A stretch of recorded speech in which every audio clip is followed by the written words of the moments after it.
Tallahassee, the capital of the great state of Florida. Hyperbole is done. Now we can finally play the game.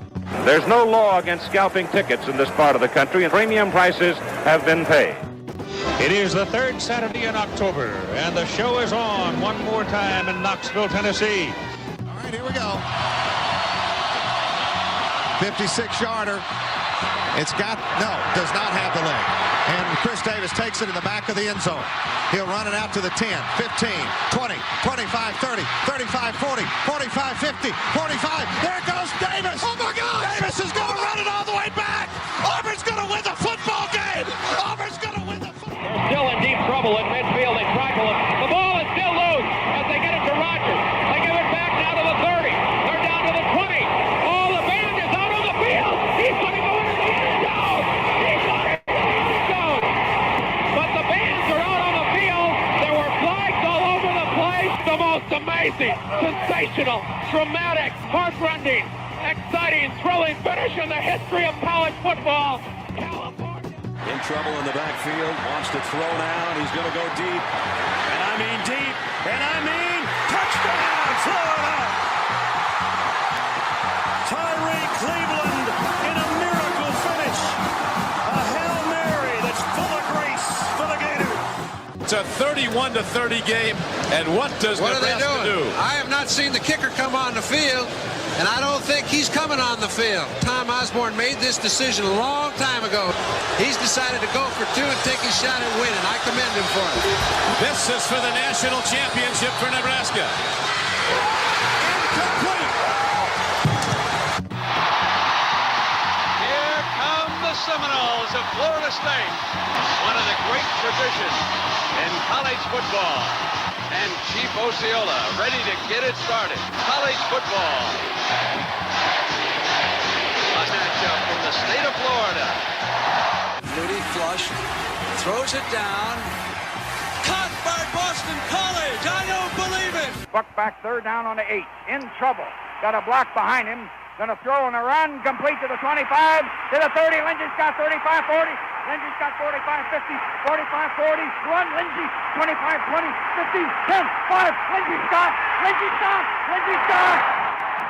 Well, I can't believe it. 92 yards, and Lindsey really got in a foot race. I broke my chair. I came right through a chair, a metal steel chair with about a 5-inch cushion. I broke it. The booth came apart. The stadium fell down. Now they do have to renovate this thing. They'll have to rebuild it now. I didn't mean to beg Lindsey to run, but I had to. You know, this game has always been called the world's greatest cocktail party. Do you know what is going to happen here tonight and up at St. Simon's and Jekyll Island and all those places? Man, is there going to be some property destroyed tonight.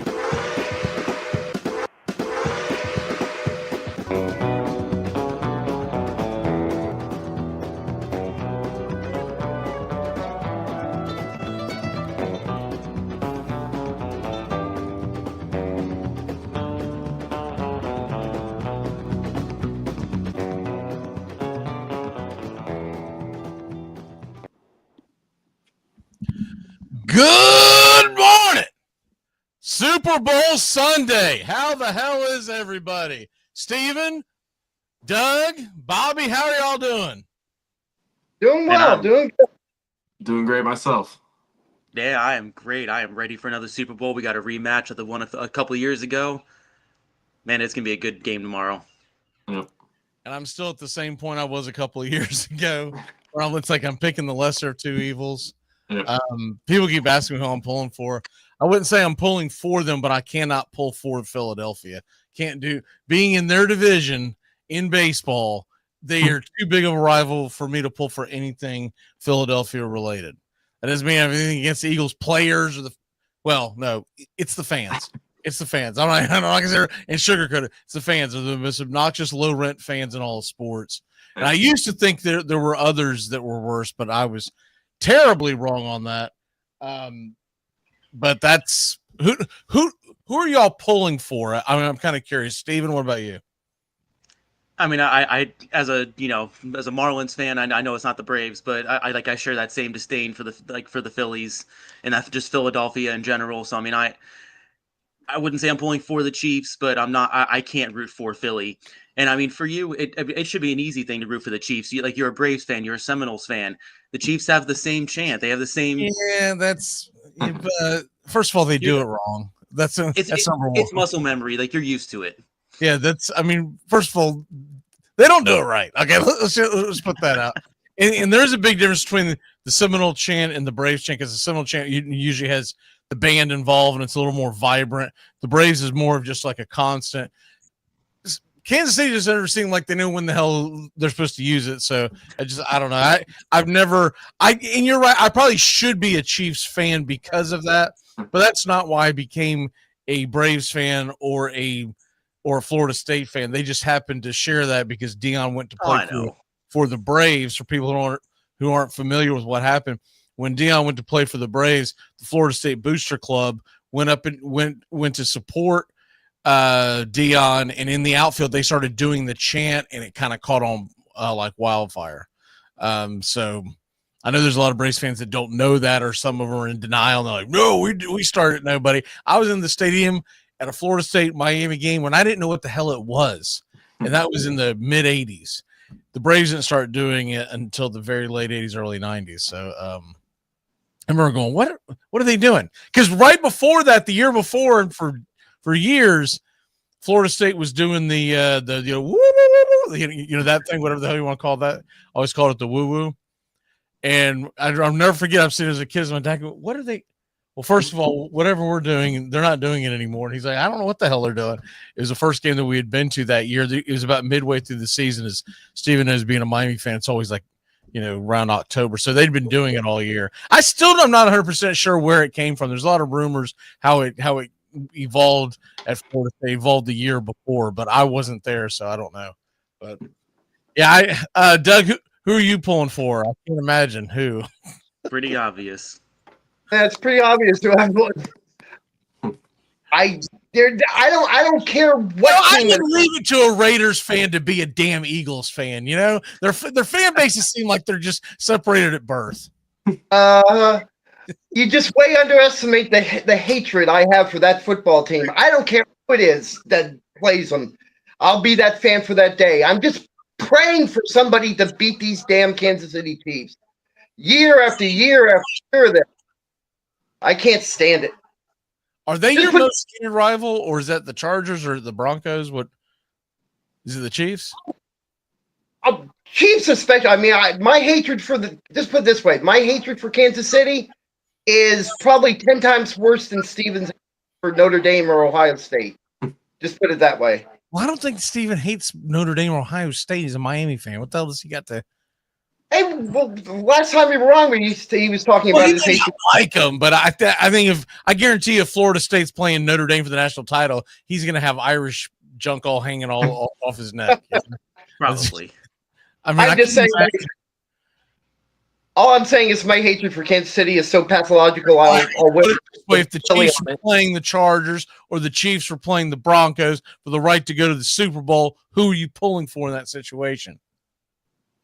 Oh, if the Chiefs are playing like the Chargers, Broncos, I'm rooting for the Chargers and the Broncos.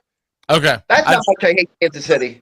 That's what I was getting at, because I just, the NFL rivalries aren't like college rivalries, but they can be for people who are diehard like you.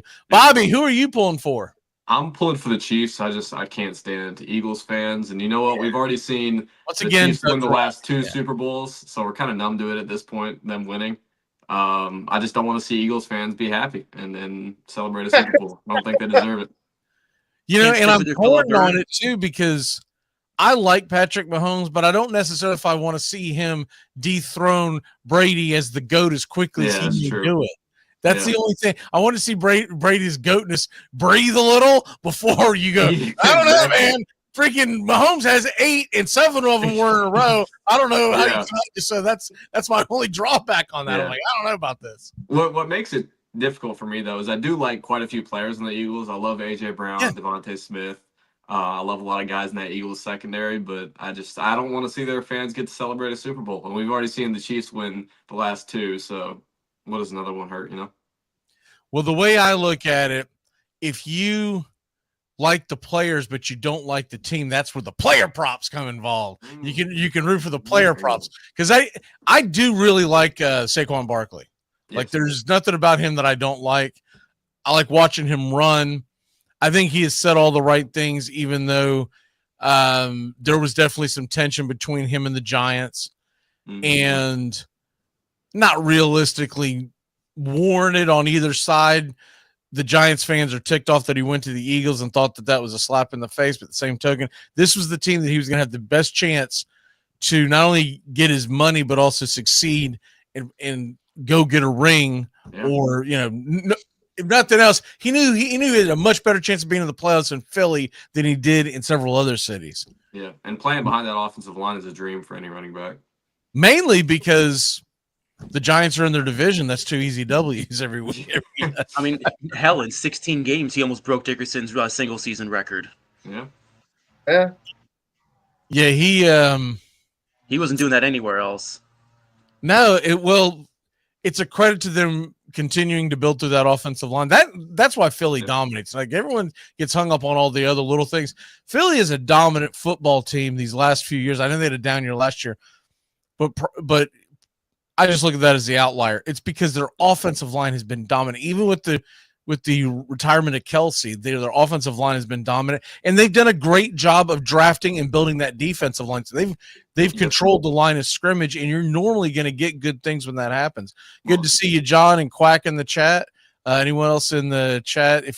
I know a lot of people are probably busy doing stuff, just listening through different devices. I can see that we got a lot of people in here, but I know it's a busy Saturday for a lot of people. Most people are trying to get all their junk done because they want to be locked in tomorrow. You don't want to be running around, doing the honey-do list at 3:30 in the afternoon going crap. I got to get this done. So, by the way, if you're looking for something to listen to tomorrow morning while you're getting stuff done, we're doing the second annual Salute to Baseball, which is something that I started last year. It's we'll get into it when the show is tomorrow, but it's going to drop around noontime.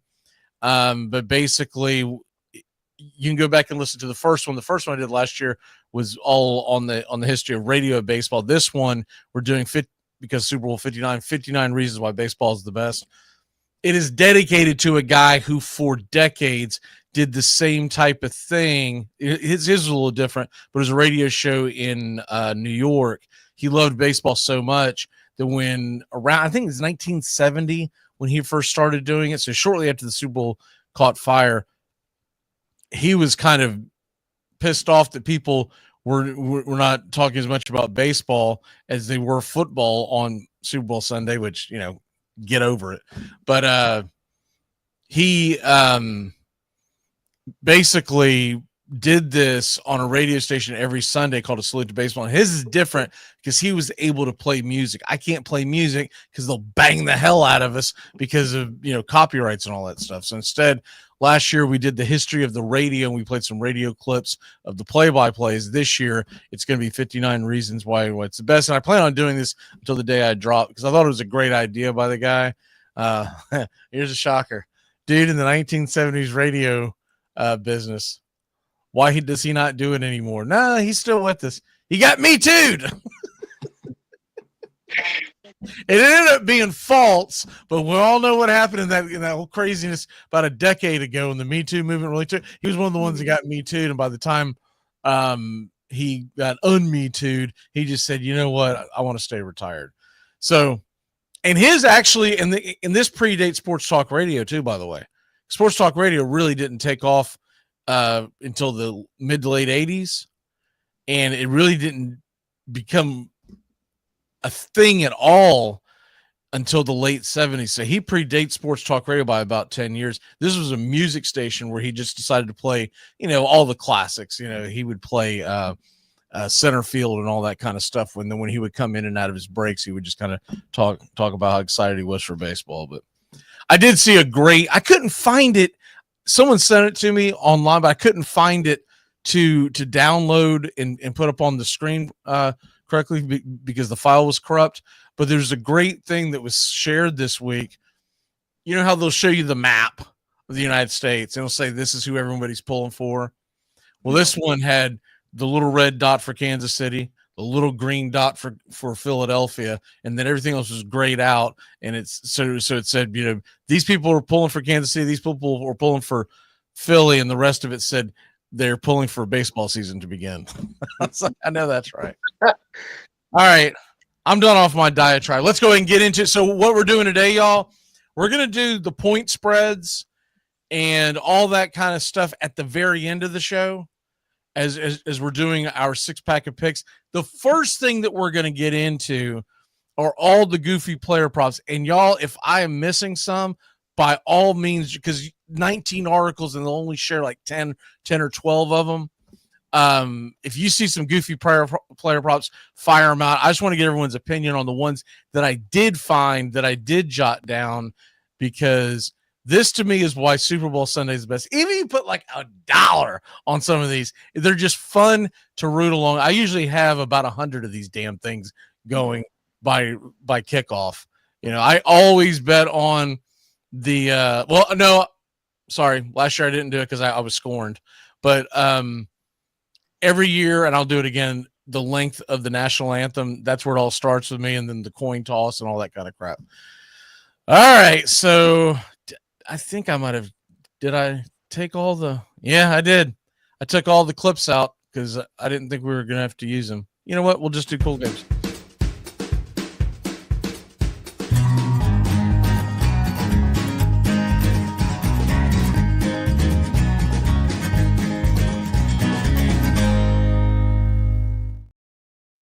All right, we already know what the cool game is. Don't need to debate that. I don't have any of my other. I forgot I had to take all these files out getting ready for baseball season, and that's the only one I guess I left in. All right, not realistically that it matters, but let's go ahead and get into the. Okay, first of all, heads or tails, and this is what gets me on this. Most of your books, it's plus 100 either way. I noticed, though, on Hard Rock Bet, Steven, I don't know if you notice this, it's minus 110 either way. Why am I paying juice on a freaking heads or tails? That's crap.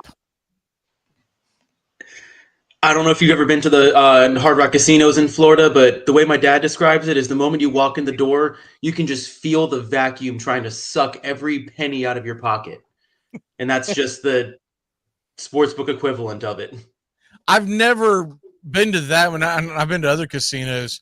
I've got some big news that we'll talk about at the end of the show, but I might be able to start seeing other books down the road. But yeah, no, have you been to it? Yeah, I've been to the one in. I've been to both of them. The one in Fort Lauderdale and Tampa. Okay. No, I've never gone to one. I probably should. I don't know if I'm going to make that kind of a trek. I'd probably rather get on a plane and go to Vegas, because you get to pick from all the casinos, and plus there's other things to do other than just gamble on the casinos. Oh yeah. Any of y'all have any interest in even betting the heads or tails? I'll say tails never fails, but I wouldn't be putting money on it. It's funny, John saying tails always fails, but I usually always hear tails never fails. That's what I always hear. I mean, any way you look at it, both those things are wrong because they land about a 50% difference. I would love to be able to hold the coin and weigh the coin and see which side is heavier and be able to bet it that way, but no such luck. Usually that damn thing is too damn big too. Yeah. You'll get someone to go to flip it and it barely even twobbles and it hits the ground. I remember that one time I think it might have been a Cardinals game, but it was overtime and they flipped the coin and it just didn't move. It just stayed straight level and it just went back down. They had to redo it. So I don't know. I'll probably hit. I'll probably go with tails. By the way, John, I got your Christmas gift. Thank you. I think it's the first time I've seen you since it's arrived in the mail. I appreciate it.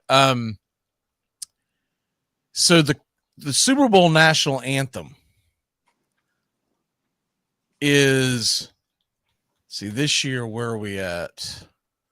We're going to go here to covers and see what they say. 120 seconds over under. So 2 minutes. And it used to be that would be a gimme, because normally they've been like 2 minutes and 13, 2 minutes and 17 for years. And then I've seen it drastically drop. And I think it's because the people who are singing them don't have the big, powerful voices that we used to see. And so they're just trying to get through the damn song. Now, I don't know. Who is John Batiste? Is he That's what I'm looking up. I've heard him before. I see a picture of him. He's an R&B singer. I've seen a few things that, like, he has done a national anthem at a few other games. Okay. And he has done it fairly quickly. I mean, like a lot quicker than I don't know the exact line, but I know what they were saying was like 15, 20 seconds under. It's like 90 seconds or something that is what he's done it. But it's interesting. I just noticed that the line on BetMGM, it's being reported as, if you take the over, it's minus 150. If you take the under, it's plus 115. So they must think he's going to go over. I'd hit that. It's just one of those things that you can. They know, like all the books, and they set the line, and they can practice with the singer to make sure he hits the over, hits the under. I don't know. It's just one of those things that can be easily manipulated. Oh yeah, so illegal. Yeah, it's definitely. I mean, all this stuff could be manipulated. That we're about to talk about, like different color Gatorade and all that kind of stuff. I mean, it could. If one guy, like you said, with the way that they're lowering the number over the years, the under being plus money feels like bait. Yeah, I see. Now, I don't believe, I couldn't find it. I don't believe, now sometimes they pop these up on Super Bowl Sunday, but I could not find the Hard Rock bet for this. So sometimes I have to go on one of these offshores, and I may not even do it. This is one of those ones I used to always do because it was fun to pull for. But the biggest question I would have with this is, anybody know, does he have a big, powerful voice, or is he just like a solid singer? I would pull up a song of his and listen to it right now, but I don't want you to get done for copyright. So. No. I don't want to listen to him. I'm sure it's nothing that I actually would listen to. Yeah. I'm just curious, like, is it a powerful voice, or is it, no, he's good. Like where, if it's a powerful voice, I'm hitting the over. But if he's just, amazing, he's a good R&B singer, I'm gonna hit the under. Because usually the ones that you're like, they're pretty solid. They're trying to get through the damn thing. I'm with Steven on that. That I don't know. I don't want to call it collusion, but it feels weird that the under is plus money when he's gone under in all the other national anthem performances he's done. Have always gone stay under. Away from it. They've always gone under. Is that what you're saying? That's what Steven. He said he usually goes about 15 to 20 seconds under the 120 mark. I think it was what it was. Then it makes you wonder, why is the over the bingo? You know? Very weird. Is Shohei Ohtani involved? That's what I would want to know. No, his translator is. Yeah, whatever, dude. That guy got 5 years and Ohtani didn't get zilch. He'll get quite a bit of money, I'm sure, when he gets out. Oh, he's already got it. Yeah. That's on so many offshore accounts. He'll be taken care of. The biggest lie told to the American public was that Shohei Ohtani was not involved in that gambling scandal. And Rob Manfred a couple of days ago saying that what the Dodgers are doing with their spending is not ruining baseball. Like, Roger, blink if you're okay, man. I feel like you got a gun to your back or something, dude. What are you talking about? It's not ruining baseball. It's absolutely ruining baseball. Me and my dad were talking about this. I know Roger Goodell gets probably the most hate amongst all the commissioners, but, he's probably the best one. Looking at how the NBA and MLB is. Yes. Now at this point, I would say probably, because I'm assuming that we're not paying attention to the hockey and the soccer commissioners because nobody else was watching them. So why would we pay attention to it? And there's so many different leagues in soccer too. So it's hard to I'd say the least favorite is Alien from the NBA. Right, absolutely. Because he's just weird. I can't look at him, dude. He's Manfred has done so much damage to baseball. There's no way that, like, at least Adam Silver has somewhat of a some kind of good reputation. Manfred is just universally he didn't, though, man, because I'll tell you what, he really crushed. Okay, the biggest difference. It depends on whose perspective you're looking at, but one of the biggest things that you have to look at is in Manfred's tenure, baseball's gotten incredibly more popular. The streaming, the viewing, everything, they're through the roof. And everything, like all of his efforts to not make that possible. And NBA is tanked. Yeah. So you got to figure who's doing a better job. It's definitely Manfred. Do I agree with everything that he does? Hell no. I think the biggest problem with the NBA is how much power they've let the players have with just being able to dictate, okay, I have this many years left on my contract, but you're going to trade me here and you don't have a choice. Like, I think the playing time, the stuff that went on with the social justice warrior stuff back in 2020, but it even started a couple of years before that. Yeah. That turned off a lot of your fans. Yeah. When they were turning their back to the national anthem, all that stuff. And I know the NFL has taken the knees, but it's different when like there were teams that won't even come out for it. Yeah. And you're doing this in the middle of what really hurt them was when they did all this nonsense in the middle of the pandemic. No one could leave to go anywhere, and they're looking at it. You're really starting to piss me off right now. When the NFL was doing it, with the kneeing in the 2017-ish, I want to say is when Kaepernick was doing that. Yeah. You can still go outside and, you know what, screw it, I'm gonna go to the store. But when you do it in 2020, everyone's like, I can't go anywhere. Damn it, I'm mad, So I will say that the stuff that goes on with Jimmy Butler, that kind of junk. And who was it that gave Jimmy Butler the what for? Was it Kevin Garnett? About a week ago. I don't want to say it's Garnett. I could be, but anyways, he had a great point, and I didn't think of it from this side of it. Garnett talked about all the lockouts and holdouts that the league went through. I think he said 6 during his career, and it was all to set up for the players to have the most power. And he said, and you're flat out slapping the owners in the face, refusing to play, et cetera, and all you've done is piss off the owners. Why would they ever continue to agree to this and keep paying you these absorbent amount of money when you don't know, when you're making your decision when you want to play? And that's the one thing we don't have in baseball and football yet.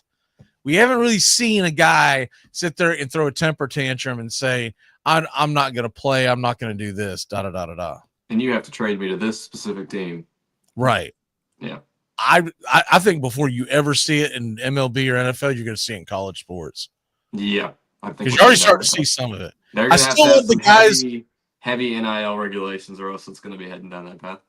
I still love the dopes that are on social media, and there'll be some posts about the NFL, and you'll go down some rabbit hole, and everyone's going, I don't watch it anymore because the NFL was kneeing, on the anthem, all that kind of stuff. And there's always some dope that pops in there and goes, I only watch college football. That's all I like. And like, were you not paying attention? They did the same damn thing during the same era. The whole thing was going on. What are you talking about? But because some dope only watches his college football team in a vacuum, he didn't see it that year. Yeah. Like don't act like they were the only ones that did it. It's just the NFL, nobody else. Come on. Yeah. Well, I mean, their team is probably Tulane as well, so it's really not going on that much. What's that? Like their favorite team is probably Tulane, so they don't have to worry about. Or even if it was a big name team, but their team didn't happen to do it, right? Yeah. They're obviously not watching the rest of the country because there were several teams that I wouldn't say that it's.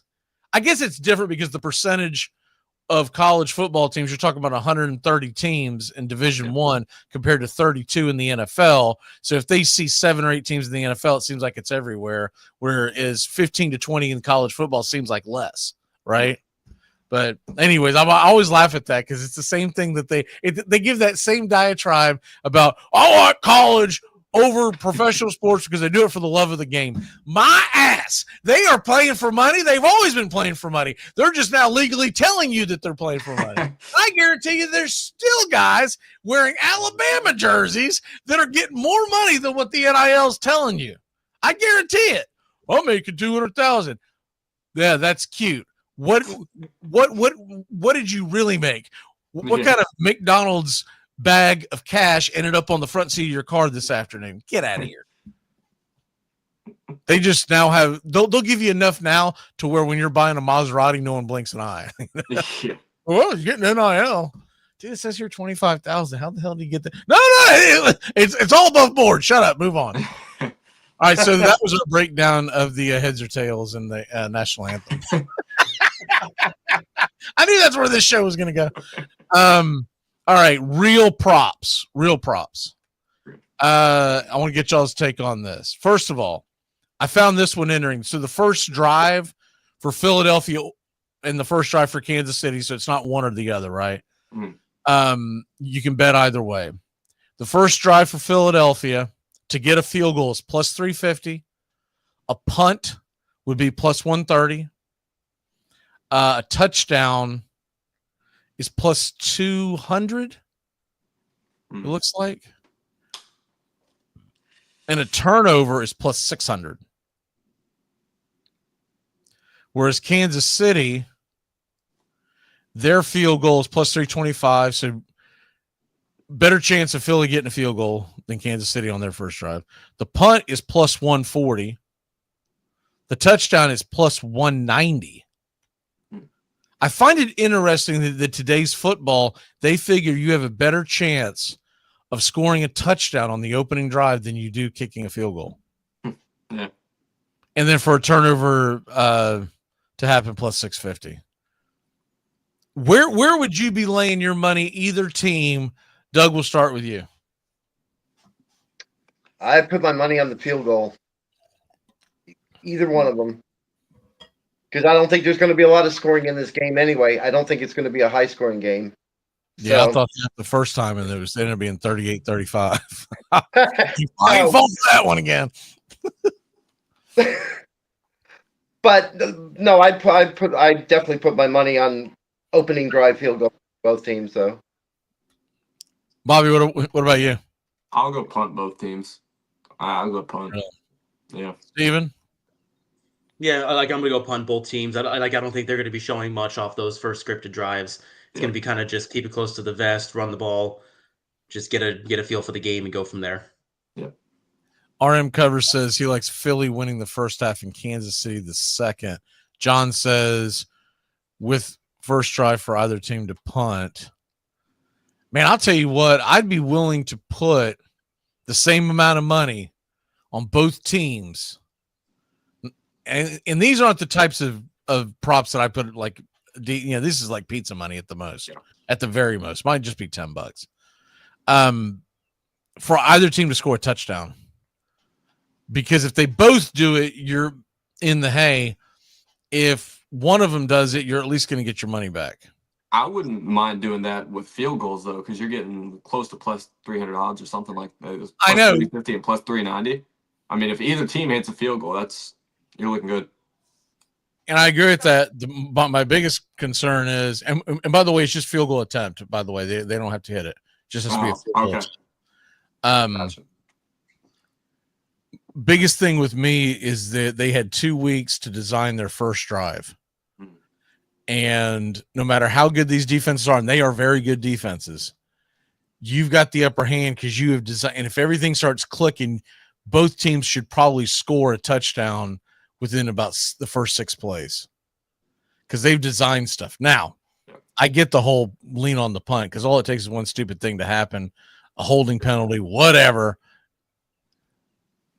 You almost, I mean, if we're really going kooky dukes, why not put the same amount of money for both teams to have a turnover? One of them hits, you're going plus 600 or plus 650 depending on who hits it. Yeah. God forbid they both do. I wish you could parlay these, but they block you to parlay from them. for folks who are wondering, we're in Florida at this point, and it's Hard Rock is what I normally go off of. Some of these ones that I'm talking about, I found nationally just because I Googled them. Total touchdowns over 5.5. Doug, you sound like that you'd be leaning towards the under. Oh yeah, I'm definitely leaning towards the under in this one. Yes. You don't think there's going to be 6 touchdowns? No. All right. Now the over under right now is 48. So 6 touchdowns takes you to 42. You don't think that? All right, Steven, what about you? No, I'm going way over that. Yeah. Yeah, I've already laid the hammer down. I'm with Steven. 5.5. I'm not pulling for an under in a Super Bowl. I can't do it. Yeah, I'm going over as well. I'm going over as well, but I have, based on what my score I wrote down for how I think this game's going to go, it's going to be right over 5.5, just barely clearing it. All I know is I remember watching the Super Bowl with Steven and Dave last year, and both of you were sweating that over, and it came down to that last touchdown of Kansas City winning to drive that over. But they got it. They got it. I know you was just beside yourself because it came down to that last play. I wasn't sure 5 touchdowns or 1 touchdown. It still hit. Yeah. In their first Super Bowl, which ended up being 73 points, I went back and looked at it. The over-under in that thing was 44.5. Wow. Yeah. I've got a feeling that 5.5, you'll be a touchdown away from it at halftime. I could see a 21-17 halftime score. Because that's not that crazy. And I respect the two defenses. This has nothing to do with the defenses not being good. To me, the biggest thing is both teams have so many explosive weapons, especially on the Philadelphia side. So Philadelphia can score in bunches, right? But Kansas City finds a way to methodically move the ball down the field and punch it in. Yeah. So that's why so Doug's got the under. The three of us have the over, or yeah. Okay. Yeah. I'll stick with it. First half over unders 23.5. I don't hate the idea of taking the under in the first half, but I'm not going to, because it just seems like to me there could be, usually in the Super Bowl, there's a quarter where things get out of hand one way or the other. Yeah. And it's in the quarter that is supposed to be the highest scoring is the second quarter. So that makes you pucker it up a little bit. If you're going to have me bet on something, I haven't looked at this number, but I would like to know. I'm going to look it up right now. What's the number for the first quarter over under? Because if you get a kind of a old school 9.5. Is it really just 9.5? Mm-hmm. Man, I could so see it being 7-3 though going into the second quarter. I could, but I am more likely to take the 9.5 under. What's the second quarter under? 14.5. All we have is first. I'm on DraftKings. It's at 14.5. I would take the second quarter under 14.5. Second quarter, yeah, 14. The only problem could arise if it takes over into the second quarter and the Eagles or the Chiefs are inside the 10-yard line. Well, that's why the second quarter typically is the highest. There's two reasons, because one bleeds over into the other. But you'll say, well, dude, they do that in the third and fourth. Why would? But the second quarter, you're more likely to have a prevent defense situation at the end of the half, where chip shot field goal gets put in at the very end after someone just scored a touchdown. Yeah. At the end of the game, things are a little tighter, and you're not in other words, you're not going to settle for a field goal. You're going for a touchdown if you're needed, et cetera, et cetera. So that's why the second quarter typically is the highest scoring one. That makes sense. For what it's worth on DraftKings, the fourth quarter over under and the second quarter over under are both at 14.5. The over is at plus 105. Under is at minus 125. And that was on which quarter? Both the second and the fourth. That's a tough one. Same numbers. I'd probably just stay away from it altogether. I don't think I'll do that one. Now, how does DraftKings do theirs? Is it strictly fourth quarter or does overtime count? Strictly fourth quarter, from what I can tell. I don't have their actual lines up, but I would think it's just fourth quarter. Yeah. So in the first half, by the way, you can also bet the individual.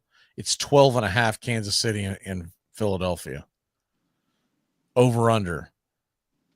Doug, you going over 12.5 for Kansas City? No, I'm going under. And what about Philly? Philly, I'm going under too.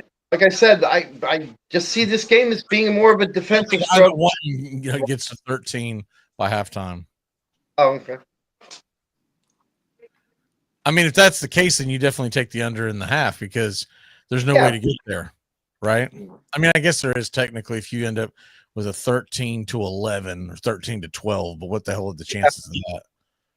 I mean, the thing that's kind of driving me crazy about this right now is the fact that with a lot of these betting, first, it's automatic assumption that Kansas City is just going to score left and right. I'm looking at Philly's defense and how they've been playing defense all season, and one of the stingiest red zone defenses in football. True. And I think I just happen to think that Philadelphia or Kansas City is going to be settling for a lot more field goals and touchdowns. I'm not saying they're not going to score. I just think they're going to be putting up 6, 7, 10, 15 touchdowns. I think they're going to. Now, I'll combat that with you on this. I don't think it's going to come down to red zone. I think because what Philly's strength is the run defense. Their Achilles heel is at back secondary. And if you can get someone like an Xavier Worthy or Hollywood Brown, who's now healthy, or even Kelsey, I could see them scoring some touchdowns outside the 20s. DeAndre Hopkins. And I know one thing, if they get inside the 10-yard line, they're handing it to Kareem Hunt. He now has a 63%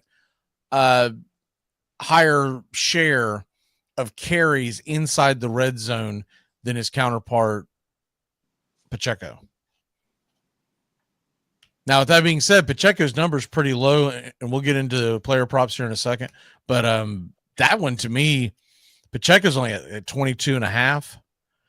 And it is set up. If you look at, I won't get into the whole thing because not enough time to get into it, but it is set up to the scheme that Philly runs is conducive to Pacheco's running ability, which is one of the reasons why he just lit up Philly in the first Super Bowl, right? But these aren't the same teams, and I have a hard time going, well, he did it here 2 years ago. He'll do it there. By the way, does anyone feel like that there's any kind of the last time they played, it was outdoors on grass. This time, obviously, it's indoors on turf. To me, that's another reason why I'm leaning towards the over. No, I mean, anybody who's listened to this show is like I am always a dome game boost for like offensive production and points. Tell them again, I think there should be a lot of points scored.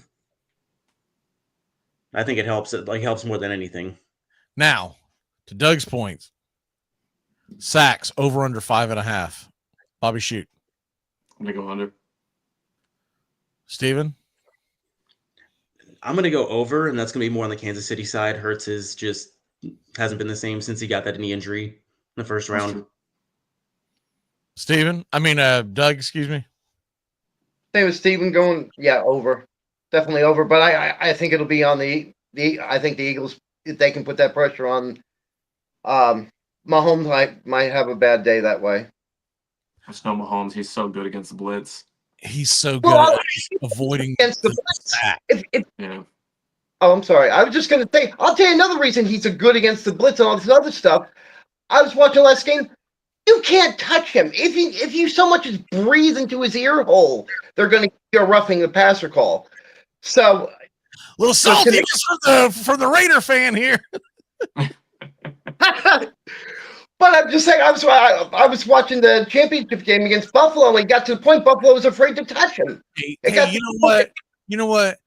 You had the holy roller. You're fine. Okay, you're fine. All right. Let's not talk about cheating. We're talking the holy roller, the sea of hands. You did get screwed on the immaculate reception. Yes, we finally got bitten. Yeah, we got bitten.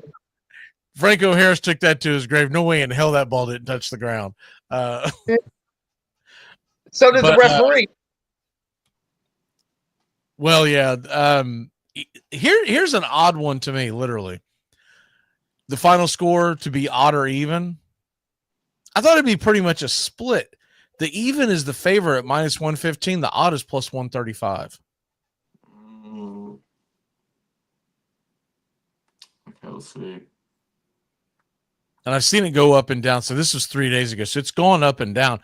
But I'm wondering, like, first of all, I don't think that's very predictable at all. Yeah.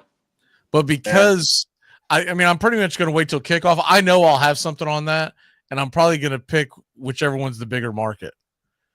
Because late money comes in on one side or the other. But anyway, I looked at it, I was thinking of different ways to go, well, because no, that doesn't make any sense because the score is just so in other words, I'm sitting there thinking, well, because 28-24, that's even, but 28-21, that's odd. Yeah. And that's just as likely as 28-24. 31-28, that's odd. So there's no rhyme or reason for me. I'm surprised it's not a straight split on these books.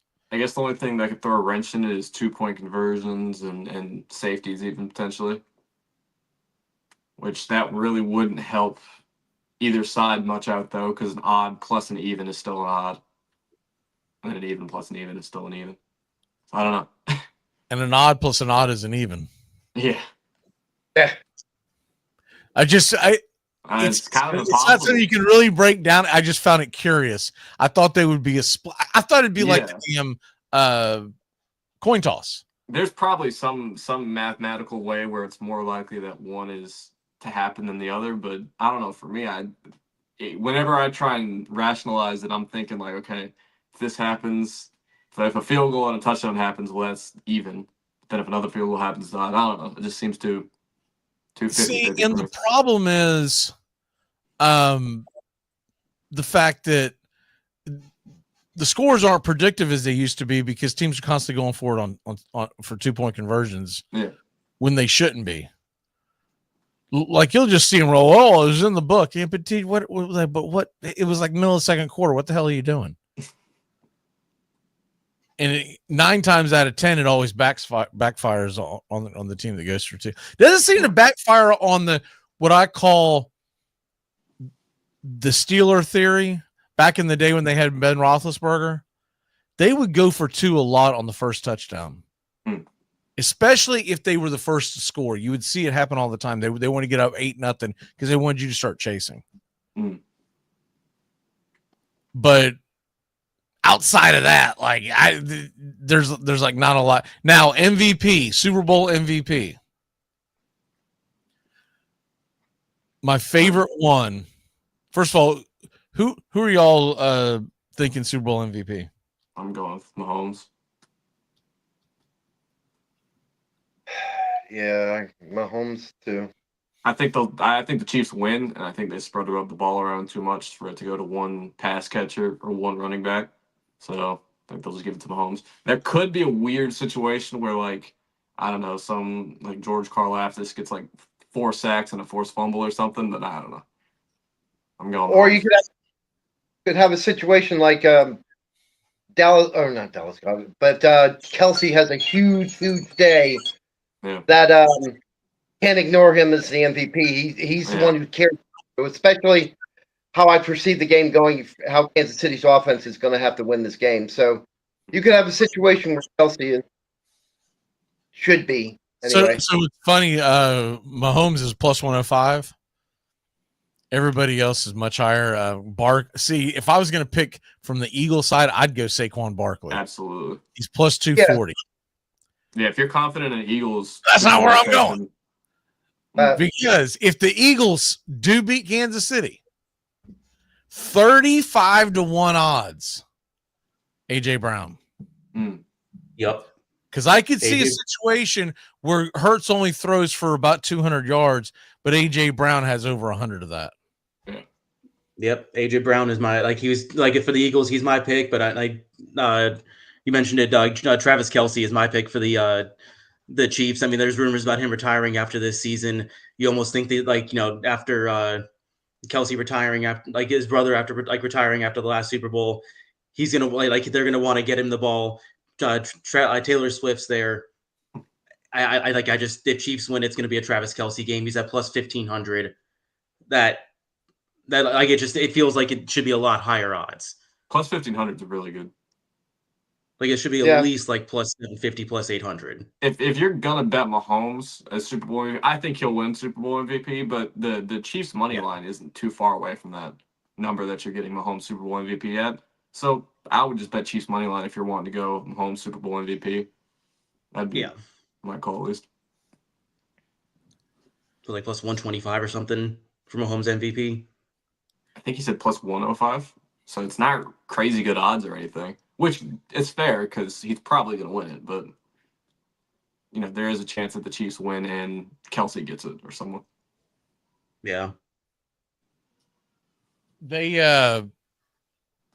now one of the other interesting things is I think Devontae Smith's going to have a big day because the basically all year long, the slot has been an absolute vacuum against the Chiefs, and he is 66 to 1 odds. But I just don't think I think he's going to have a good day, but I don't think it'll be good enough to warrant MVP.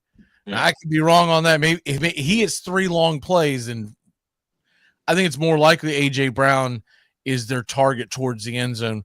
But Devontae Smith could catch a long one. He could definitely get over 100 if you're looking for some kind of wild odds. Devontae Smith to me is a very interesting play. But the AJ Brown 35 to 1, I just think bang for your buck. I think it's the most intriguing one on the board. He had a great game last time these two teams matched up in the Super Bowl. So yeah, he always seems to be the guy that in a big moment like this that you can rely on to come up with a catch. And he's such a mismatch for just about anybody. Yeah. His size, his speed. I didn't see it as a prop, but I wanted to know how many times are they going to show him holding that stupid book? Yeah. What about he has the book? He's reading it on the side. He's got to have the book on the side. I mean, minus 250 for yes. It's got to be plus 1.5. The over under. Over 1.5 times. I think though. If how many times they show him holding the book? I think it's contingent on how well he plays. If he's having a stinker, they won't show him reading it a whole lot. Then he'll be over there sulking with the book in front of him. If he has a 50-yard touchdown, he mosses someone in the end zone. They're going to be panning to him reading his book on the sidelines when they come back from commercial break. What shocked me, the biggest freaking thing, and there's Super Bowl prop bets on this. So, our sitting president, Donald Trump, is going to be at the game. Now, the prop bet that I saw was who will they show more, Trump or Taylor Swift? So I found that an interesting one. I don't. I don't think it would be on Taylor Swift. I think they'll show Trump more, unless because there's another one. Where's that one at? I know I jotted it down. I don't see it right here. There's a prop bet for how many here. I think I know where I did it with it. There's a prop bet. Yep, here it is. Marriage proposal on the field. What if Travis Kelce does it? By the way, yes is only plus 500. That doesn't seem like high odds. It should be about plus 1,000 at least. It should at least. No is minus 950. If you're betting that, for any player to do it. For any player to do it, it's plus 300, minus 450 for it not to happen. Does it have to be on camera? Does the proposal have to be on the? It just has to take place on the field during some point during the Oh, broadcast. man, we saw Commanders Washington player. He proposed on the field after a regular season win. The last 2 times these two teams played in the Super Bowl, someone proposed. I didn't recognize the guy's name, and I don't remember it happening, but I'm sure it happened well after the game, and they were all celebrating, and then he proposed. So I guess it went viral afterwards, but I didn't recognize the guy's name, and I was like, trying to think of who. I don't keep up with football players' relationships. John there's thinks, someone that's getting ready to pop the question. So, I mean, that's one way for Taylor Swift to upstage the president showing up, right? To get proposed to Travis Kelce on the field. Would Travis Kelce be that corny and do it, or do they look at it as it would be epic and everybody would always remember it? I mean, he is a corny dude. That's he is his deal. I would. It wouldn't surprise me at all if he. I would be. It wouldn't be surprised at all. I wouldn't bet against it. That's all I'm saying. But I don't think. I don't know if they'll ever get married. I don't know if that's. I don't know. You're dead inside, man. I'm sorry. Please, it was like a long-time girlfriend or something of his, and I don't know. I still feel like it's more of a publicity something than anything, but I don't know. Maybe that's me being a little negative. Or maybe that's you trying to get out of, getting married and all that stuff, See, he hasn't proposed. Nah. See? He's not a deadbeat. You call me a deadbeat. I'll propose when Travis proposes. There you go. Then he goes down on one knee. Down!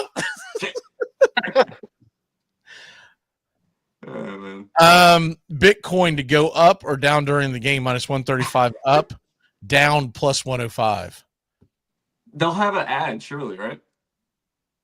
They'll probably have an ad, and I just think it'll go up because the number one reason for me is that a lot of people going online talking during the game, whether it's on X or wherever you like to do your jibber jabber at, and eventually it starts trending. I don't see it going down. I just don't. The whole world's gonna be watching this game. I don't see it going down. I don't see someone in the third quarter going, "That's it. I'm selling off all my Bitcoin because Philly didn't go for it on fourth down." I don't see that being a thing. I think it'll probably go up. I mean, it fluctuates so much, but I think if there's an ad for it, surely it'll pop up a little bit. That'd be my guess.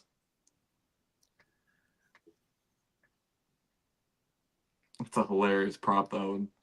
It is, but that just tells you that it's a pretty good investment. Didn't even cross my mind. Liquid color of the Gatorade or Powerade, whatever the hell they're going to use the sidelines. Now, no liquid being poured on the coaches plus 1,800. Nah, I bet against that. Yeah, I wouldn't bet against that at all. Yeah, and there was something else that was an even spread, but I didn't write it down. Whatever it was, but here are the other colors. Purple is the favorite plus 175. Blue is plus 325, along with lime green, yellow. That whole anything that looks lime greenish yellow is plus 325. Orange is 450. Clear is 700. The reason why purple is the favorite because they did purple last year. But the first time they ever did it, they did orange. Yeah. And for some reason, that's the one that always hits in my head because there was just a perfect picture of it splashing over him in orange and the red, etc. Yep. Is that on Hard Rock? I don't know where I got these from. I'd say most of them are not on Hard Rock. Hard Rock sucks. Like, let's be honest. Hard Rock sucks. No, it is terrible. No, the only reason I'm saying is I'm looking at DraftKings right now, and yellow green is minus 295, orange plus 450, purple is plus 450. So think purple is plus 450 on Hard Rock. No, DraftKings. Oh, DraftKings. Okay. I'm not even seeing it. Like Hard Rock doesn't even have those lines. I'd go. Yeah, I'd go orange at plus 450. These are coming from Vegas. These are the Vegas lines. And purple's the favorite in Vegas? Yes. Yeah. Purple's the favorite. Blue and the lime green yellow, they're even as number 2. They're tied for second. Orange. If you can get purple at plus 450 on DraftKings, I'd put some on purple and some on orange. I think it'll be one of those two. I feel like if you do the blue, who the hell is going to do blue? I'm just put the blue out of your mind. The lime yellow, green, and the orange, to me, if you're not going to do the purple, seems like the most likely. Yeah. If blue appears, somebody's on the take. Do some investigating. Super Bowl first mentions of the MVP during their speech. The favorite, minus 105, is God, or some version of that, want to glory to God, all that stuff, or Jesus, or something to do with the higher power. Yeah. Teammates plus 100. Mm-hmm. Family and friends plus 1,400. The coach is 1,800. The city is plus 1,000. Mahomes is a very religious dude, right? And the owner's plus 3,500. I feel like they all say it, even if they're not, because they don't want to be labeled as being some heathen. I'm gonna go any other at plus 2,000 because like when AJ Brown wins, he's gonna thank his book. Yeah. That's his higher power. Would that now would that equal his God because he's carrying this book around? I'd go God. I'd put money on God because I mean that's what I would do because I just think it's going to come out of your mouth. I don't even think you're going to be thinking about it. Yeah. Unless Steven's right though. If it's AJ Brown, he could just be thanking himself.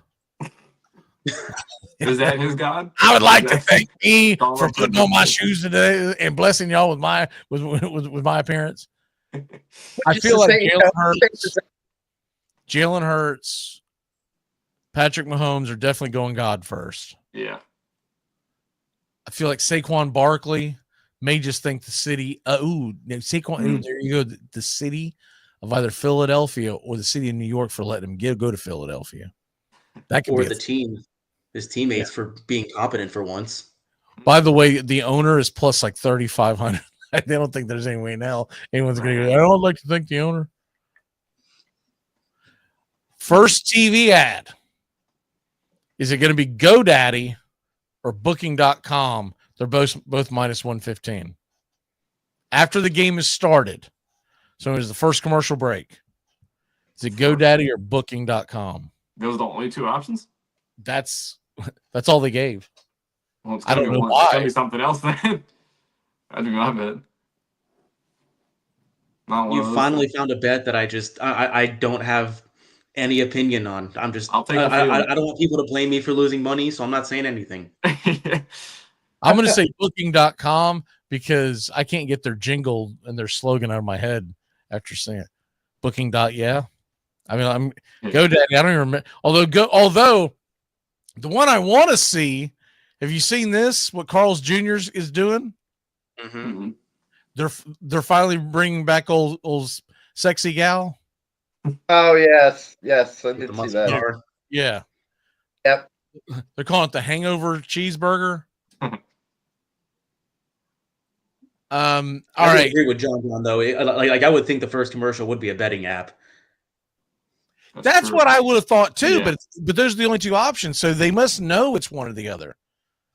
Yeah. And what I don't understand is if they already know it's one or the other, why do they not know which one's coming first?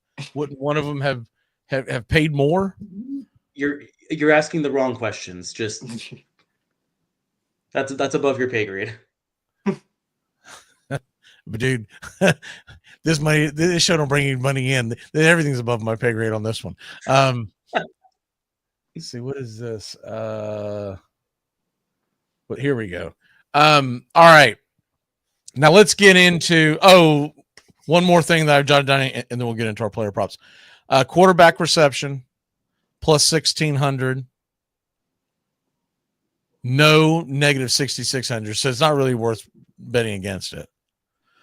Non-quarterback touchdown pass means anybody but a quarterback plus 1,400.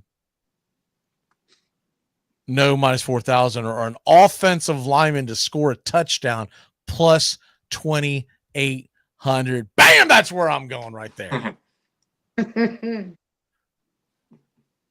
Some chunk catches one in the back of the end zone, or they decide to let an offensive lineman do the tush push. That's where my mind went straight to. The Eagles giving it some big offensive lineman in the backfield.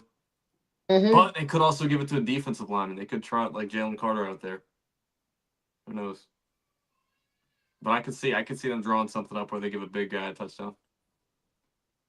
I just wish the Buccaneers made it so we could see Vita Vea run that. All 400 pounds of him, just don't want to be able to stop him. A bowling ball. All right, let's get into our player props, because I know we got a lot. We're going to try to be done by the top of the hour. This is a longer show than we normally do because it's Super Bowl. And man, oh man alive, do I have some player props.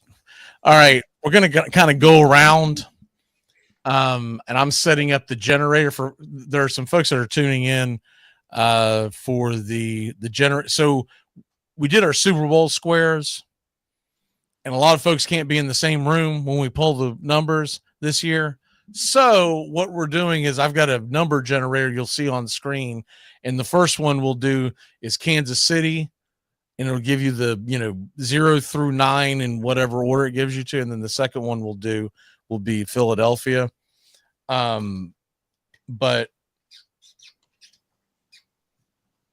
I'll get that set up in a second. Doug, give me your first player prop.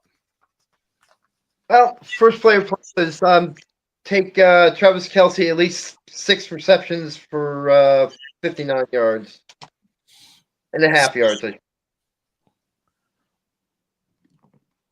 Over 6.5? Is that what you're saying? Yep. Okay. Steven, what about you? So keep in mind with a lot of my props, I'm going a little bit higher, and then that's kind of endorsing all the lower props. First one I'm going to go is A.J. Brown, 100-plus receiving yards.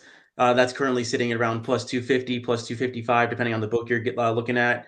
I think he's going to have a big game, and I think his normal line is sitting at 70.5. So, I mean, obviously I'm on that as well, but I'm going for a big game from A.J. Brown here, 100-plus receiving yards. By the way, Bobby, what about you? In the chat. Do you want me putting these in the chat, by the way? Yeah, please, if you can. Kelce over 6.5. All right, I'll give you mine while you're putting those in the chat. No worries. I'm going to take Kelce over 61.5 yards. I just feel like this is probably his last Super Bowl. I feel like he is going to retire. If he's not, I don't think they get back for a 4th year in a row. Of course, hell, that's what we said this time last year. But I just feel like when Mahomes is under duress, they're going to look for Kelce. I wouldn't go crazy and say he's going to get over 100, but I just feel like the 61 is going to be very – and it's going to take a lot to get Kelce out of the game plan. So I think they're going to find him over the middle. He'll probably get the 7 catches that Doug's talking about. If he gets 7 catches, he's absolutely getting 61 yards. Yeah. All right, Bobby, so what was the number you had for A.J. Brown? Plus 255. For 100 yards? Yep. Okay, just want to make sure I got that right. Awesome. My first one, I'm going Mahomes over 252.5 passing yards. I think this game's going to be close. I don't think the Chiefs are going to run away with it and then resort to the run. So I'm going with Mahomes to get over 252.5. I just don't see them being too reliant on the run, and I think he'll clear that pretty easy. All right, I'm going to go ahead and hit this generator. I think I have it set up correctly. I played with it earlier this morning to make sure it's going to go. So here we go. Ready? All right, yeah, it's doing it. What am I doing? I'm supposed to hit stop. All right. All right, whatever. All right, so that is going to be the Kansas City numbers. I'm jotting those down as y'all continue to talk. Doug, what you got? Go ahead with Saquon Barkley. Give him the over 100 yards rushing and 1 touchdown. Steven? So the Kansas City side, let me go Jahan No. Again, the Kansas City side. Let me go. Like Isaiah Pacheco, 50+ rushing, receiving yards. DraftKings, that number that is currently sitting at plus 417.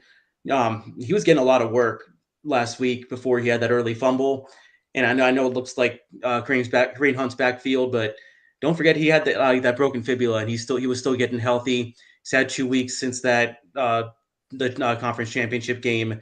I think he comes out with a punch. His receiving yards over under is sitting at 4.5. I'm going to be hammering the heck out of that line, but the 50+ rushing receiving, I think you should be able to hit that.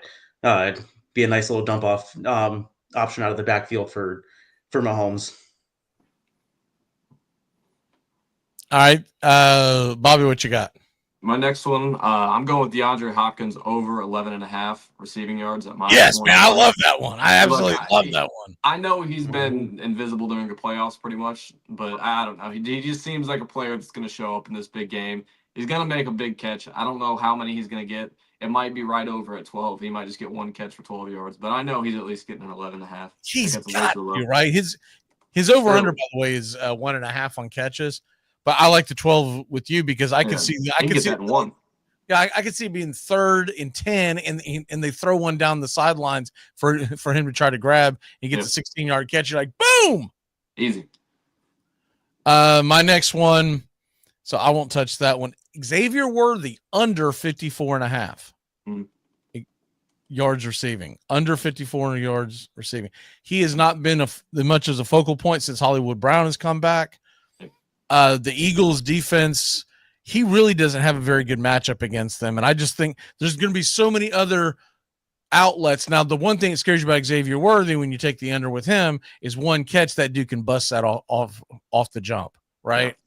54 yards is nothing to him.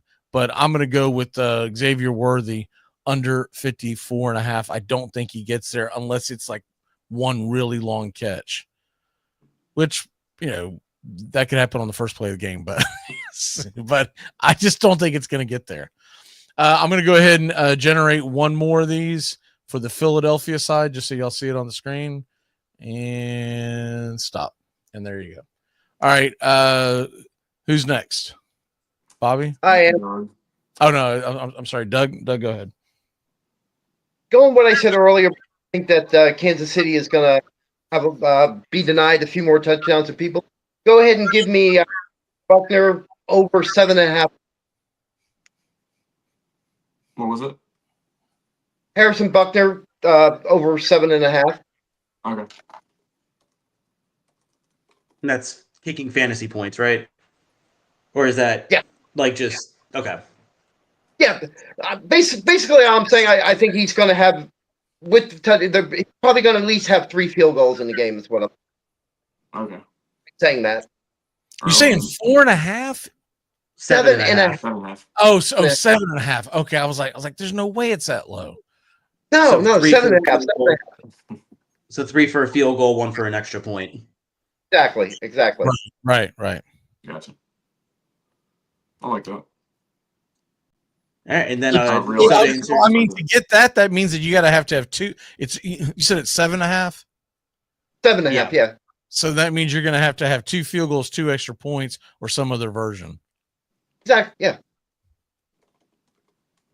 The only thing that scares you off of that is if these teams just keep going for it on 4th down, because both field goal kickers have been terrible. Mm-hmm. But they're such good field goal kickers. You'd think they'd get their act together for the Super Bowl. All right. So here, just quickly to answer John. Over under what I'm seeing for penalties is 10.5. Over 10.5 is plus 100. Under 10.5 is minus 140. I mean, I'd go the over there, especially at plus money. Yeah. But going back to what you were saying about DeAndre Hopkins, if you want to you want to have some fun with him, phrasing, but Hopkins just scored 2 touchdowns. I mean, there are so many weapons on that Kansas City offense. I mean, think about in the red zone trying to stop Pacheco, Hunt, Worthy, Kelsey, Hollywood Brown.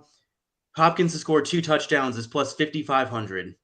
I could see him easily just getting lost in the the secondary for the Eagles. You say And 2 touchdowns?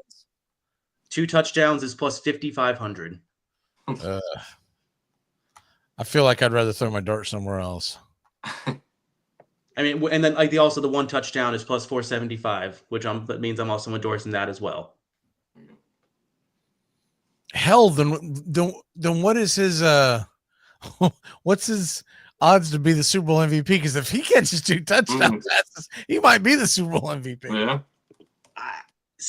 I could see him catching 2 touchdowns, but it being one of those he has three catches, 7 yards, and 2 touchdowns. That's true. Man, they've already got parades going on right now, and I'm watching NFL Network. There's some kind of a parade going on where there's a band.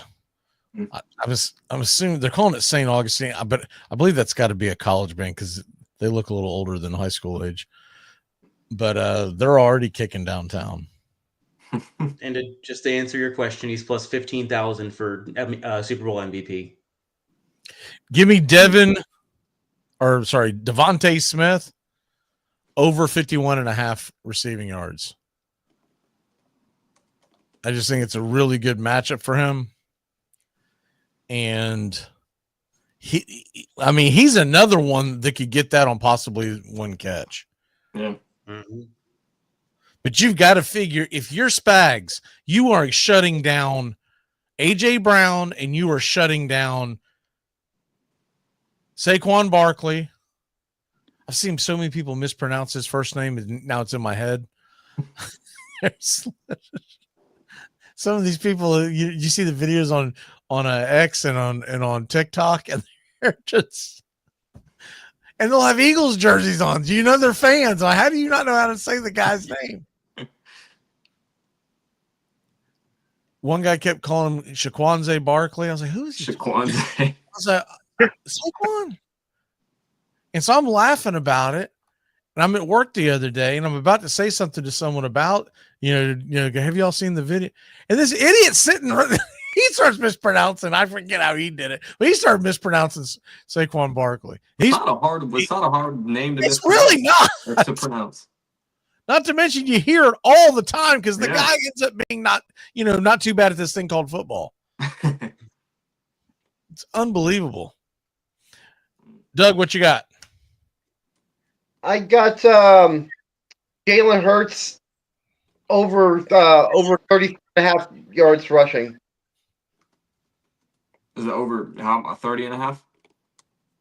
Yeah. Gotcha. The reason being, too, if there's an interesting stat with Kansas City. They're defensively, Kansas City is very good against running backs. They're second best in the league defending against the running back. But they're almost dead last defending against a mobile quarterback. So I think Jalen Hurts will have openings. That's way. 39.5, Bobby. 39.5. Yeah, sorry. I'm sorry if I said something else. While you're getting that, I'm going back to the Eagles offense. I do think that Devontae Smith and A.J. Brown are going to have big games. But I do think that they're going to put so much attention on stopping them and Saquon that you could see Jahan Dotson get left wide open and sneak in for a touchdown. Anytime touchdown for him is at plus 1,400. That's good on value. I got a couple picks to make up. I think I'm behind one. So I'm going to go Saquon over 21.5 carries. I think he's going to be the focal point of the Eagles offense. And man, that's a lot of carries. It is, but it's Saquon Barkley. I mean, he's. I definitely would take the under. Don't get me wrong, but yeah, I think for him to tweak his knee, at the half or something. Yeah, it is a concern. I think who are you going to lean on to win you a Super Bowl between Jalen Hurts passing the ball and Saquon running the ball? I'm going to be trying to run the ball through Saquon Barkley, and if it doesn't work, then I'll resort to the pass game. Obviously, I don't think Hurts is going to have a bad game or anything, but I just think they're going to lean on Saquon a lot in this one. I'm going to go him over 21.5. Plus, he's had a couple weeks off to rest between the conference championship games and the Super Bowl, so I think that might play into it. And then my second one, I'm going to go with Eagles over 1.5 rushing touchdowns. That can be from anybody. That's sitting at -105.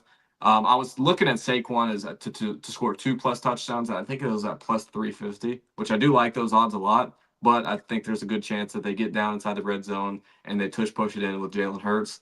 So as long as they have 2 rushing touchdowns on the game between anybody, that bet hits and it's at -105. I really like that. I think that'll hit. All right, so my turn at this point. Yep. Yes. Okay.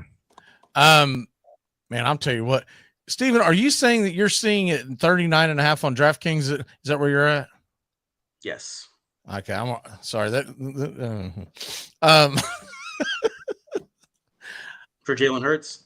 Yeah. So yesterday I saw it at 38.5. It's down to 37.5 on Hard Rock. His rushing right now. So that's what I was doing. So I was like, man, someone's gonna lay some hay on that. I don't know why it keeps going down on Hard Rock. Someone must have banged the under big time on Hard Rock. Give me Hurts over 37.5. Doug will give you that same number. That's the updated number. But that's crazy. I guess maybe people don't believe that his knee's all the way healed. But he's gonna first of all, he didn't look that bad in the NFC Championship game. Now, granted, he didn't get pushed, but now he's had 2 extra weeks to get ready. Yep. He only has to break off like 2 runs to get that realistically. Yeah. Doug, what you got? I'm going to go back to that Jalen Hurts thing, and I'm going to add something on there.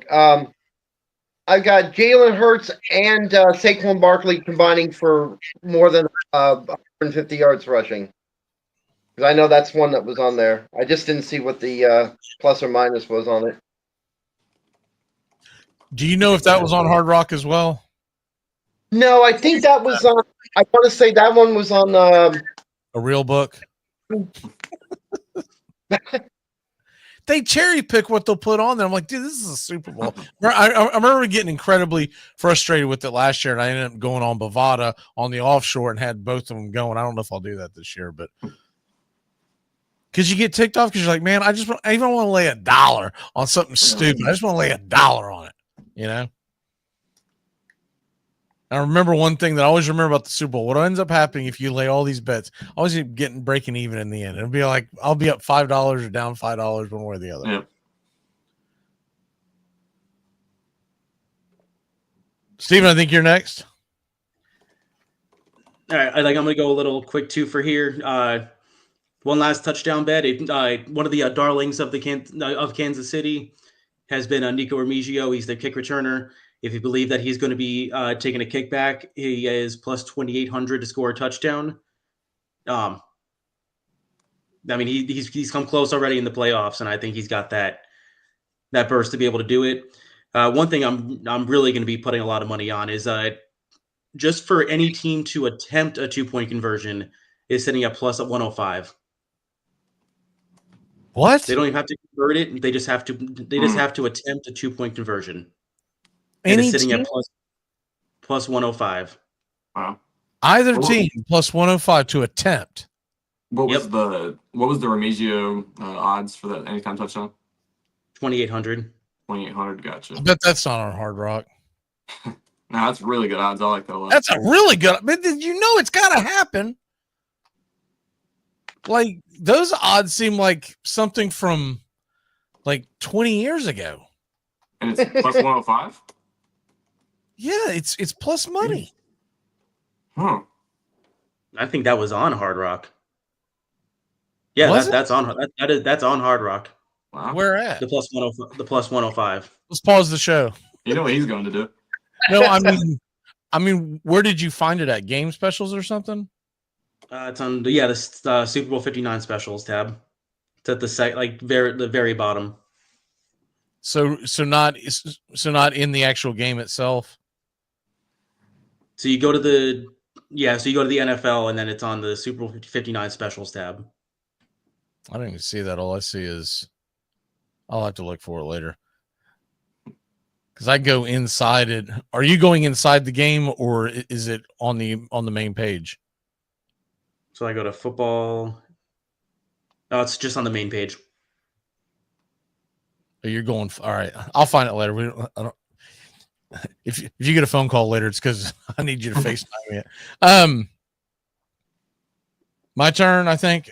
Give me Hollywood Brown over 40.5 yards receiving. I just think he's become much more the focal point over Xavier Worthy. And let's be honest, if Worthy breaks that, it's because he's taken a shovel pass around the end for one just broken one. Yeah. His rushing number is 5.5 yards. I'd be willing to go the under on that with Brown, because typically when he gets the ball behind the line of scrimmage, it's a shovel pass or a wide receiver screen. Yeah. Bobby, you got one last? I got two more. I'll rattle off my last two back to back since we're closing on the top of the hour. I'm gonna go AJ Brown over 5.5 receptions. That's at plus 111. He had a great game in the first Super Bowl matchup between these two teams. I think he had 6 for 96 yards and a touchdown. And against man coverage, he's been one of the best receivers in football over the last few years. So if they try to have Trent McDuffie shadow him, I think that could be a bad matchup for the Eagles. Either way, whoever they have on AJ Brown, I think he's going to get open, and I think they're going to get the ball to him. So I think he'll clear 5.5 receptions. And then my last one is Saquon Barkley's longest run of the day to be over 24.5 yards. I think behind that offensive line, he's due to break off a big run every game at least. So he's just got to get a 25-yard run, and that's sitting at minus 120 odds. Yeah, that seems very gettable. Yeah. Doug, what's your last one? My last one, I'm going to go ahead and I'm going to fade Xavier Worthy. I say he has less than 6.5 receptions. And that's why I agree with you with your pick with Hollywood Brown having 40+ yards. I think Hollywood Brown's going to have a game than Worthy is. His number's 6.5. Yeah, that's on MDN anyway. It's 5.5 on. No, I'm sorry, I wrote it down wrong. 5.5. Then I mean, either way, it seems high. It's still really high, yeah. Yeah, it seems really high. Steven, what's your last one? I'm just gonna reiterate my two MVP picks. Travis Kelce at for the Chiefs at plus 1,500, and then AJ Brown for the Eagles at it's either plus 25 or plus 35, depending on the book you're looking at. Mine is a parlay. It's going to pay out a plus 210, and it's Hurts to score a touchdown and Saquon to score a touchdown, with Hurts getting over 20 or getting 25 yards or more rushing. So he's got to get 25 yards, and they both have to score a touchdown. I think that's very doable. There's got to be a tush push. It sounds like they're about to outlaw it, so there's got to be one last tush push, right? Yep. Bobby, what's your last one? Outlaw it, but yeah. Bobby, what's your last one? Those were my last two. Oh, okay. I'll give you a couple more that I think are fun, just to wrap things up. Oh, we're coming up on time. Okay, yeah, we'll just wrap it up there. Okay. Doug, give me your Super Bowl prediction, the score, who you're taking, over, under, all that stuff. I am, of course, rooting for the Eagles, but I think the Chiefs are going to win. I think they're going to win 26-20. All right, so you got the under and the Chiefs. The under. What does it say? Is it -2 today, or is that changed again? It's at 1 point right now. Yeah, it's still at. It's -1 now. 1.5. All right, so -1. So that's changed since the show started. Yeah. Yeah. There's money coming in. I mean, honestly, if you're going to do that, you might as well take the freaking the money line at -120, so you don't get screwed on a push. Mm-hmm. Steven, what's your Super Bowl prediction? I think it's going to be whatever team has the ball last is going to win, and I think it's going to be the Chiefs again this year. I got them winning 31-28. Bobby? I'm going to go Chiefs 27-24. three-peat. So that's they cover and the score goes over total. I'm going to take the Chiefs 33-29. Well more than 1 2-point conversion is attempted. And Super Bowl MVP, I still think it's going to end up being Mahomes. Someone else is going to have to really do something special for Kansas City not to end up with Mahomes. But if the Eagles win, I am laying it on freaking 35-1. That's the reasoning. People are like, no, Mahomes has, but yeah, Mahomes has a much better chance of winning the MVP. But 35-1, come on. Yeah. What is your one big thing? Your walk off, Doug? One big thing. With this Super Bowl, I hope after what I saw in that Bills and the AFC Championship game, I hope the refs stay out of the game and just let them play. Steven, what's your one big thing? One of these receivers is going to score at least 2 touchdowns. So one big thing. Bobby? My one big thing, I'll give you a little bet. It's at plus 220 odds, each team to score a rushing and a passing touchdown. It's at plus 220. I really like that. But I just hope we get a great matchup because I don't care for either of these two teams. I don't want to see either of these two teams win a Super Bowl, so I hope it's at least a good game. My one big thing, Travis Kelce will propose to Taylor Swift on the field after the Super Bowl, and he might even retire. My walk-off is this. I won't get into it right now, but I got some things changing, and I don't know where I'll be. This may be my last football show. I definitely won't be able to do it every week like we have been doing. I want to thank you guys for tuning in, but also the guys that have been doing the show with us, even the ones who no longer do it. This has been things been going on since 2014. We've had a lot of fun, but I'll explain to y'all off air what's going on. But basically, I still would like to do a Super Bowl show every year, and I'd still like to do at least a preseason, prop bet type of thing. But my schedule is going to get to where I won't be able to do this every Saturday. And I'm going to miss it, though. I'm going to like the other stuff that I'm doing. I'm going to miss the hell out of this. It just becomes increasingly more difficult to produce everything I'm producing for other people and continue to do my own content. So y'all have a great one. And Doug, I'll see you tomorrow. Stephen, I hope everybody gets healthy in your neck of the woods. And keep them germs over there.